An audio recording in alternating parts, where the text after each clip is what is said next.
Good morning, everyone. I hope that you are doing great.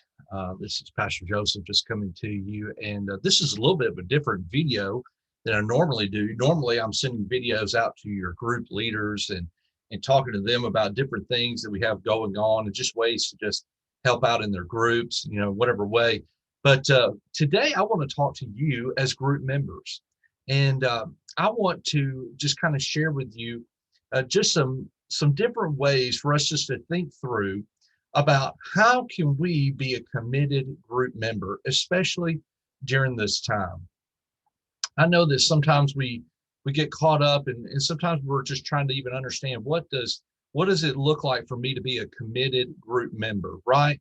And sometimes we have some previous experiences with groups and are like, that wasn't positive for us, and so sometimes it causes us to pull back, whatever it is. But I'm just saying this is such a time for us just to lean in and just kind of reset in a lot of ways of what our commitment really looks like as a group member. And so I'm just talking to you as group members today, and I'm sure the leaders are going to be appreciating hearing this. But first, to just kick off, let's just remember this: the purpose of our small groups. And in fact, the purpose of our small groups is exactly what the purpose of our church is, the mission of our church, and that's guiding people to lives of gospel transformation. So we have that as the forefront of everything that we do, in building community, the care that we have, the connections that we make, even the Bible studies that we do. It's all about guiding people to lives of gospel transformation. So that's so important for you to understand. That means that whenever our group gathers, it's a part of our mission here at New Vision. And so a part of just being in that committed group means that I am living out the mission of New Vision in that way. Also, just understand there's not really a hidden agenda with our groups. You see, the purpose of your group leader is to simply facilitate, encourage, and walk the journey with anyone in their group to help them take the next step in their faith. So that can range from somebody just even professing Christ, and placing their faith in him for the first time to somebody maybe even going on a mission trip, whatever it is. Your group leader's there to just help you to take that next step in gospel transformation. So let's answer this question then. I'm going to be a good Baptist here. I'm going to give you three simple things about how can I be a committed group member. And these are going to be really simple for you. Okay. So this is not hard stuff. So number one, be there. Be there. Yeah. And let me just say, it's not just physically being there, but emotionally and spiritually as well. You might say, what does that mean? There's sometimes I live in a house full of women. Okay. I've got my wife, I've got two daughters. I even have a girl dog, which I always joke about, little Jingles. Okay. And there's sometimes at night that they want to watch something on TV that is going to appeal more to them than to me. I'd rather watch football and they want to watch Hallmark. Okay. And so sometimes there is for me just the time when I just want to be there physically. You know what? I'm not really engaging with what's happening on TV. It's all the same plot lines anyways. No, I'm just kidding. But anyways, I'm there and I'm there just physically. I'm not really concerned about anything that's going on in the room. And I'll just say sometimes that's not positive, okay? But that could be sometimes the way that we look at our presence in our groups is that, you know what, I'm here. Your congratulations, you got me to be here. Guys, to be emotionally there means that I'm participating in discussion. It means I maybe have my own questions. I've watched a sermon, I've watched a video, I've read the scripture, and I'm ready to be open and transparent and talk through those things. That's me being there emotionally and spiritually. Being there also means that I'm there consistently, which means that I schedule my life around my group time.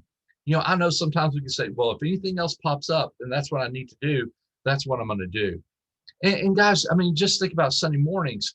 If we're going to be a really committed as a part of our church at New Vision, we're going to make going to church a priority, being with God's people a priority, whether it's online or whether it's physically, whatever it is.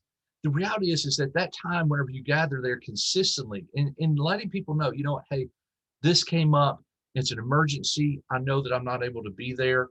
That's one thing. Okay. I totally get that.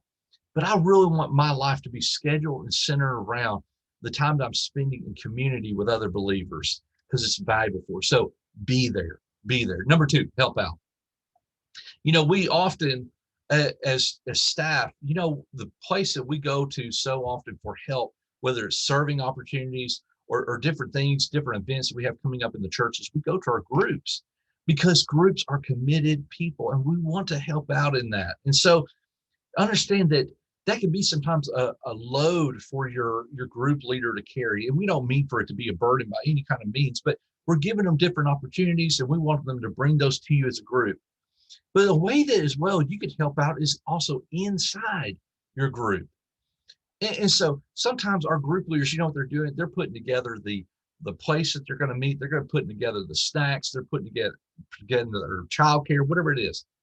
And let me just say, if your gifting is hospitality, if you have a room, if you have a place where you feel people are going to be able to have a great conversation, you know what? Invite people to come to your house. Let your house be the place where everybody meets. Maybe that's easier. Or begin to start a rotation, whatever that is.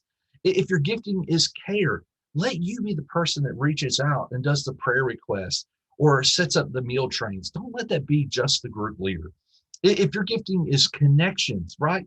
You're good at talking with people, getting to meet new people. Maybe you are the one that takes people out for coffee and helps them to learn about the culture of the group. The big thing I just want to make sure is that we don't leave it all for the group leader to do. Help out. Be there, help out. All right, here's the last thing. Be an encourager. Be an encourager. Now I'm going to just say, there's going to be some times whenever things may get a little awkward in the group, right? You may have some group members that have some difference of opinions on things. As we're having open and transparent conversations, we're getting into the deepness of our life and we're sharing some things. And so, sometimes we're going to have just some of that. We're going to have some times whenever people maybe over talk another, whatever that is. And there can be some people that say, I'm not really sure if this is where, we want to stay connected. Always be an encourager, not just let the group leader do this, but you as well. Be someone that encourages the gathering of the group. Be someone that always points people back to, this is a place for us to be safe together. Encourage your group leader each week. Maybe send them a prayer request. Say, hey, I'm praying for you. Maybe if you could take a lesson here and there or take a Bible study time here and there, that's going to encourage them. Encourage also engagement and serving opportunities. Don't let it always be the group leader that's the one that's sharing it, right? Be the person that helps the group to put their yes on the table. Now, once again, all these are simple ways, right? And I'm sure that there's more ways that you can go. We just want to start at the baseline, the foundation, to just say, be there. If part of you being a group leader or being a member of a group is to just be there consistently and be there emotionally, spiritually, not just physically. Help out. If you could take some of these roles, if you could take some ways to help your group leader out, do that. And then be an encourager. Always encourage the group to gather. Those are the simple things. Guys, we just pray just blessings over you guys. We are excited about this upcoming season of ministry that we're in. As people are just starting to gather more, they're getting back together more, and we're excited about that. But take these steps, bring them to your group and say, this is what we can do to be committed as group leaders. Once again, it's all about guiding people to lives of gospel transformation. Thank you guys, and talk to you soon.